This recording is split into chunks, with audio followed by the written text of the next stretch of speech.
ఛానల్కు స్వాగతం.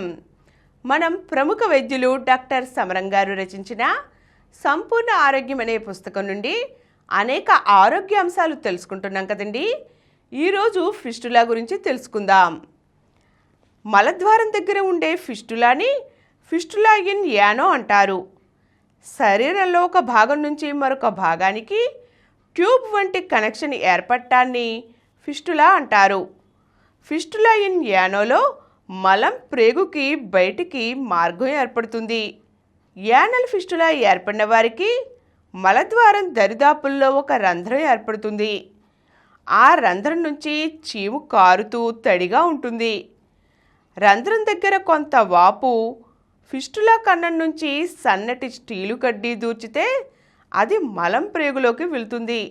అలా వెళ్ళడానికి కారణం బయట నుండి మలం ప్రేగులోకి సొరంగంలాగా ఆ రంధ్రం ఏర్పడి మార్గం ఏర్పడటమే. మలం ప్రేగు ప్రక్కన చీముగడ్డ ఏర్పడుతుంది. ఆ చీముగడ్డ లేచిన తరువాత ఆ చీము ఏదో రకంగా బయటకు రావాలి. అలా వచ్చే ప్రయత్నంలోనే చీముగడ్డ కొంత బయట వైపు పగిలి చీము కారుతుంది. కొంత చీము మలం ప్రేగుని కన్నం పెట్టుకొని అందులోకి చేరుతుంది. ఆ విధంగా చీముగడ్డ తయారైన వారిలో మలద్వారం ప్రక్కన కుళ్ళిపోతుంది. అనారోగ్యమైన కండ చేరుతుంది. దానికి తోడు ఒక ట్యూబ్ వంటిది ఏర్పడుతుంది. ఆ ట్యూబ్నే ఫిస్టులా ట్రాక్ అంటారు. మామూలుగా ఏదైనా పుండు పడితే అందులోని చీమంతా బయటకు వచ్చి పూర్తిగా ఎండిపోతుంది. మలద్వారం ప్రక్కనే ఏర్పడిన పుండు ఇందుకు భిన్నంగా ఉంటుంది.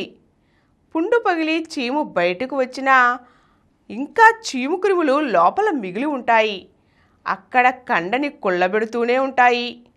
దానివల్ల కన్నం పడ్డ చోటు నుంచి ఎప్పుడూ రసి కారుతూ చికాకు పెడుతుంది. ఈ రసి వల్ల పుండు దగ్గర చుట్టూతా దురద ఏర్పడుతుంది. ఈరోజు మనం ఫిస్టులా అనేది ఎలా ఏర్పడుతుందో తెలుసుకున్నాం కదండి. మరో చక్కని అంశంతో మళ్ళీ కలుద్దాం.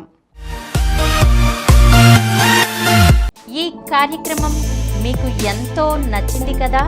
ఇటువంటి మరిన్ని వీడియోల కోసం అనతి కాలంలోనే 20 కోట్లకు పైగా వ్యూస్ సాధించిన సమరం ఛానల్ సమర్పించు సమరం హెల్త్ ఛానల్కు సబ్స్క్రైబ్ చేయండి, లైక్ చేయండి, మీ ఫ్రెండ్స్కి షేర్ చేయండి. అలాగే ప్రక్కనున్న గంట సింబల్ని ప్రెస్ చేయడం మర్చిపోకండి.